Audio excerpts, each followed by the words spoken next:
رسول معظم صلی اللہ علیہ وسلم نے صاف طور پہ اس کا علاج بتایا ہے کہ اگر کوئی بندہ ایسی بدفعلی میں مبتلا ہو، بدشگونی میں مبتلا ہو، تو وہ یہ کہا کرے، یہ پڑھا کرے، عقیدہ ٹھیک کیا کرے اور کہے اللہم لا خیر الا خیرک ولا طیر الا طیرک ولا الہ غیرک۔ اور میرا مالک گواہ ہو جا،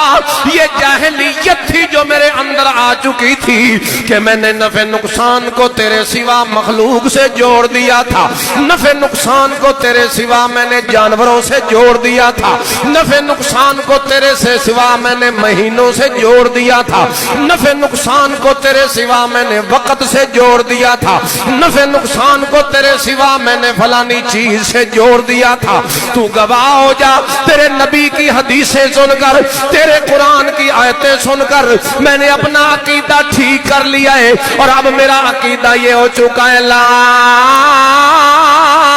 خیر الا خیرک،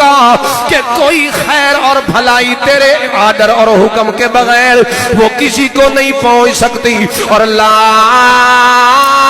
طیر الا طیرک، اور کوئی بدشگونی اور بدفعلی بھی نہیں ہو سکتی، کوئی کسی کا نقصان کوئی کرنا چاہے تو نہیں کر سکتا، کوئی لکیریں مار کے کرنا چاہے تو نہیں کر سکتا، کوئی لکھ کر کرنا چاہے تو نہیں کر سکتا، کوئی پھونک مار کے کرنا چاہے تو نہیں کر سکتا، کوئی اسی طریقے سے منتر جنتر کر کے کرنا چاہے تو نہیں کر سکتا۔ میرا یہ عقیدہ ہے لا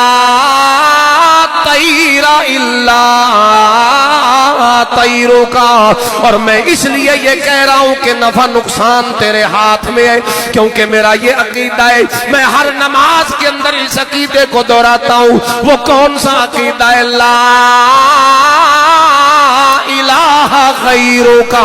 تو گواہ ہو جا، میرا یہ عقیدہ ہے کہ ساری کائنات کا نفع نقصان نہ کسی نبی کے ہاتھ میں، نہ ولی کے ہاتھ میں، نہ کسی پیر کے ہاتھ میں، نہ کسی فقیر کے ہاتھ میں، نہ کسی چھوٹے نہ بڑے کے ہاتھ میں، نہ کسی عرشی نہ فرشی کے ہاتھ میں، نہ نوری نہ ناری کے ہاتھ میں، نہ کسی جن نہ فرشتے کے ہاتھ میں، نہ دربار والے نہ مزار والے کے ہاتھ میں، نہ کسی ملک کے ہاتھ میں، اور نہ ہی اسی طرح کسی ملک مقرب یا نبی مرسل کے ہاتھ میں، اور نہ ہی اسی طرح کسی اور کے ہاتھ میں۔ میرا تو یہ عقیدہ ہے کہ سارے نفع نقصان کا مالک ہے تو اکیلا اللہ۔